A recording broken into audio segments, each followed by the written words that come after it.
Everyone talks about the weather, but it took the government to finally do something about it. What you say with a doubtful look on your face? I can see it. You mean they outlawed bad weather just like King Arthur did in Camelot? Well, not exactly. But they, the National Weather Service and the FAA, do understand what a huge impact weather has on your flight planning. And they know that you'll make many decisions based on all the weather wisdom available to you. So to benefit you, they've come up with aviation weather information in several formats, some of it textual and some of it graphic. Some report the actual conditions at a specific time, others forecast anticipated conditions for specific times in the future. So let's discuss the sources you can use to make your flight planning decisions. And as you might imagine, since these are government reports, they use a little different language than you're used to. Flight service specialists will interpret the data for you if you speak with them directly. But there are other services, including the FAA's Direct User Access Terminal service called DUATS, which you can access via your own computer. But before we get into this weather language, let's talk about clouds and define some terms. As a pilot, you already know more about clouds than most people do. But since as an instrument-rated pilot you'll be flying inside the clouds now, you need to know a bit more information about them. You'll want to know which ones are bumpy, which ones are smooth, and which ones are likely to have ice inside them. Now, the FAA and the National Weather Service have divided cloud coverage into the following categories. First of all, the abbreviation SKC or CLR means there are no clouds, the sky is clear. FEW, or few, means up to 2/8 of the sky has cloud coverage. The abbreviation SCT, or scattered, means that 3/8 to 4/8 of the sky has cloud coverage. BKN, or broken, means that 5/8 to 7/8 of the sky has clouds. And OVC, or overcast, means that 8/8, or all of the sky, has cloud coverage. Now, VV stands for vertical visibility, and it means that you have an indefinite ceiling, and that means that the bases of the clouds are not clear and distinct. They'll also tell you if there are CB cumulonimbus clouds or TCU towering cumulus clouds in the area that you're interested in. Now, since the flight rules refer to ceilings, you'll probably want to know how the FAA defines a ceiling. Ready? A ceiling is the height above the ground of the lowest broken or overcast layer or vertical visibility into an obscuration. Now, for those of you who prefer your answers in English, what this really means is a ceiling is the height of the lowest layer of clouds or stuff which covers more than half the sky. And that stuff, what the FAA calls obscurations, can be ground-based, like fog, or at some altitude, like smoke. Now, with that out of the way, let's see if we can pick out the ceiling from these three different cloud layers. Here we've got a lower scattered layer, an intermediate broken layer, and a higher overcast layer. Let's say that the lower layer is reported as 500 feet scattered, the middle layer is 800 feet broken, and the top layer is 1,100 feet overcast. The issue is, which one of these constitutes a ceiling? Well, by definition, a scattered layer is not a ceiling, so that 500-foot layer is out. Now, how about the 800-foot broken layer and the 1,100-foot overcast layer? Which one of those is the ceiling? Well, it's the 800-foot broken layer because it's the lower of the two cloud layers that by definition can constitute a ceiling. Now, one of the weather observations that reports these ceilings is called a METAR, and METAR stands for Aviation Routine Weather Report. Interesting how they got the abbreviation METAR out of that, but they did, and it provides surface weather conditions at specified locations. They're hourly weather observations at different airports, what the weather is actually doing at the time of the report. And let's take a look at some examples and translate them into English. The surface observation can be a METAR, as it is here at INK, which is a routine hourly weather report. Or it might be a SPECI, like the bottom airport, JFK in New York. And a SPECI, believe it or not, is a special aviation weather report. Now, the airport identifiers comply with the international standard. So the K in front of the regular three-letter identifier indicates that it's a U.S. airport. We have KINK, which is Wink, Texas, KBOI for Boise, Idaho, KLAX for Los Angeles, KMDW for Chicago's Midway Airport, and KJFK for New York's Kennedy Airport. Let's take a look at that report for KMDW and note the date and time, which is the information just after the airport identification.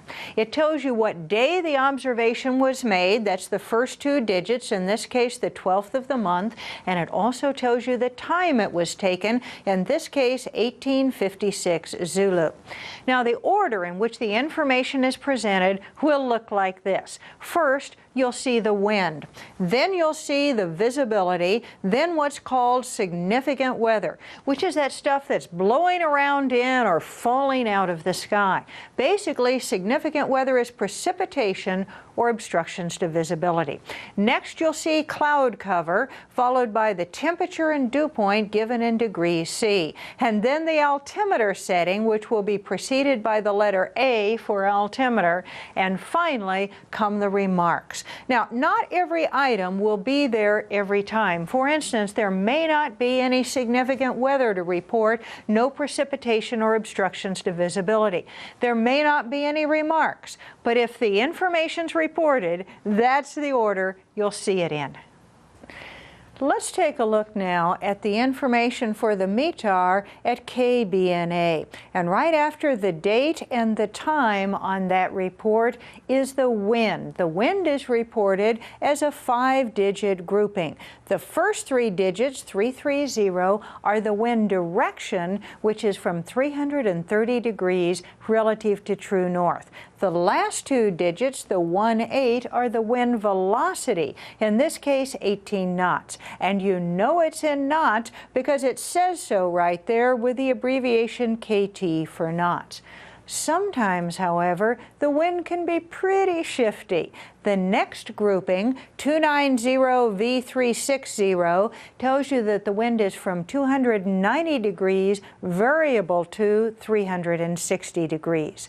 Now, the visibility comes next at the beginning of the next line in this report, and the visibility is reported as 1/2 statute miles. And you know that it's statute miles because of the SM right after the half.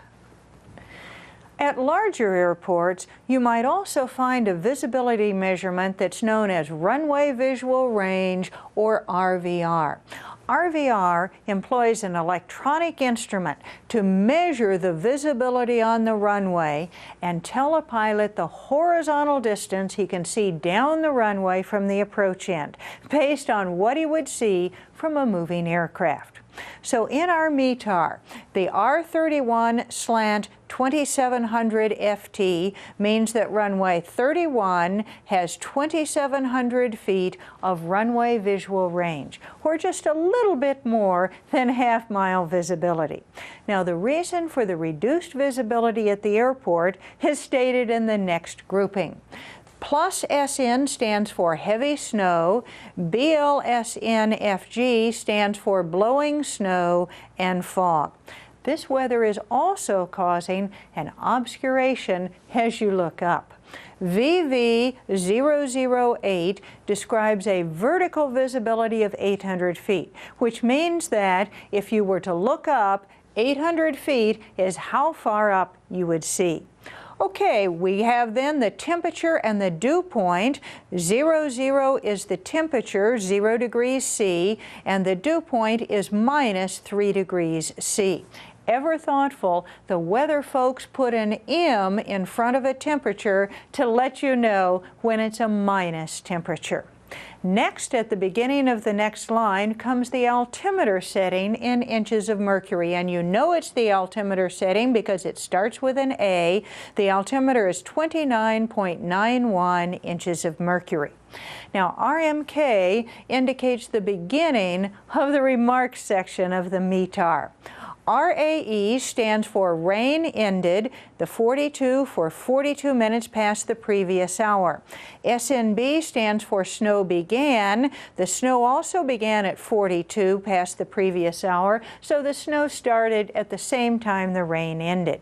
Now, past what previous hour, you might ask? Remember that the METAR began with the place, date, and time, and this observation was taken at 12:50 Zulu. So the rain ended and the snow began 42 minutes past 1200 Zulu, or at 12:42 Zulu. Now let's take a look at this SPECI, or special report, for Oklahoma City. A special report is issued when there's a significant change in the observed weather, such as a significant change in the ceiling or visibility, especially if it goes above or below marginal VFR or IFR criteria. This special report was issued on the 21st day of the month at 22:28 Zulu, and it tells us that the wind is from 280 degrees at 24 knots, gusting to 36 knots. And it also tells us that the airport had 3/4 statute mile visibility. Now, how about the clouds reported at the airport? Well, the clouds are reported as broken at 800 feet AGL and overcast at 2,000 feet AGL. Remember, cloud heights or bases are given to you as above ground level, or AGL, and you have to add 2 zeros to get the actual base height of the clouds. Now, as you know, when a pilot reports altitude, it's the altitude he sees on his altimeter, which is height above sea level, or MSL. So let's say a pilot reported the tops of the overcast to be at 3,800 feet, and you know your field elevation at Oklahoma City is 1,300 feet MSL. How thick is that overcast? Well, with some simple arithmetic, you can figure this out. You know the field elevation is 1,300 feet MSL, and the base of the overcast cloud layer, as reported in the METAR, is 2,000 feet above that. You add those two together to get the cloud bases at 3,300 feet MSL.